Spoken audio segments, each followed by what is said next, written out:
Johns County equestrian estate sold to Miami Development Company for $4.4 million. A sprawling equestrian estate in Fruit Cove has sold for more than $4 million, marking one of the largest recent land deals in St. Johns County.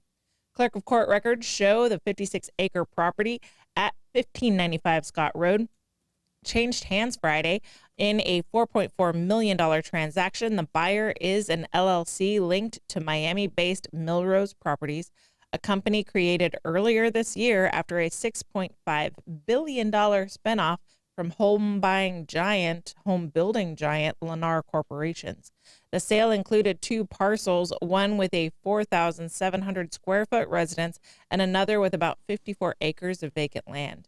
The home features 5 bedrooms, 4 bathrooms, a pool, a game room, summer kitchen, and high ceilings, at least for now, until the developer tears it all down. Millrose specializes in buying large tracts of land, preparing them for development, and then contracting with builders who pay monthly fees before formally purchasing lots when they're ready to start construction. As part of its launch, Lennar contributed $5.5 billion in land assets and $1 billion in cash to Millrose.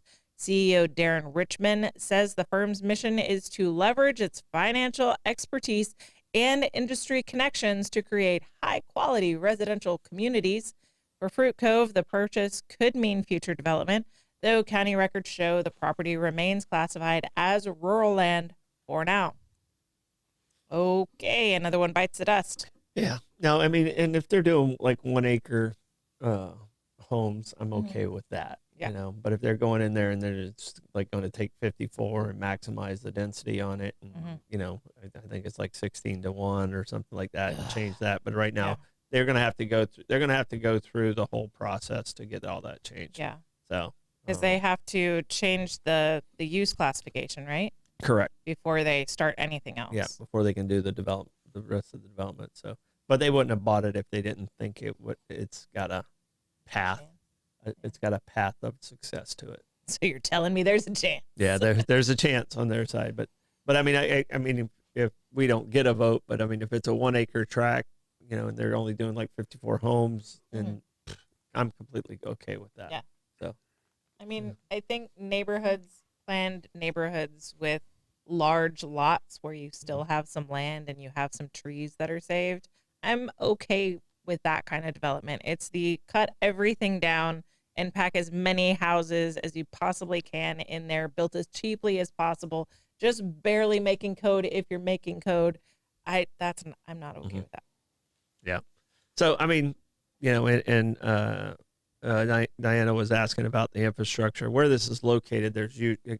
Because of our growth, we have fairly modern infrastructure there. So it's not of all the areas that could handle it, that's the right area that can handle it. Some of the other ones cannot handle it yet. So say they get shot down, it remains classed as rural. Yes. What happens with the company? They just sell it again? Yeah, I mean, they'll wait until they have a more friendly group to come after it with. So, I mean, they'll just sit on it. They'll sit on it. They'll sit on it. So, all right. Business wise, they take a loss on that, and so it helps with their taxes. Yeah, they just carry the property as a loss in the process, and then they'll depreciate that, and then they'll develop it when they get the right group in. There's always a right group that comes along. 100%. Okay, so this is going to happen one way or the other. Yep, exactly. Yeah, it's one of those painful. You know, property rights wins.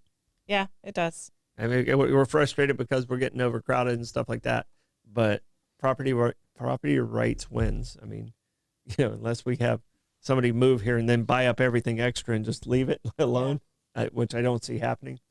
What bums me about this one is that this is the second equestrian center that I've heard about recently that has been purchased by a developer. And so, you know, I know a ton of little girls that want to learn how to ride a horse, and it's already an expensive sport to be a part of. But if we have no stables left, then it's definitely these were private. impossible. I don't know if this was open to the public. Okay. I think that was just the person's residence. All right. So it's the way I understood the story. Described as an equestrian estate, it made me think that Estate. So people. somebody lives there. Okay. All righty. Wow. Those were already horse lovers that probably are over in Ocala now. Right on. All right.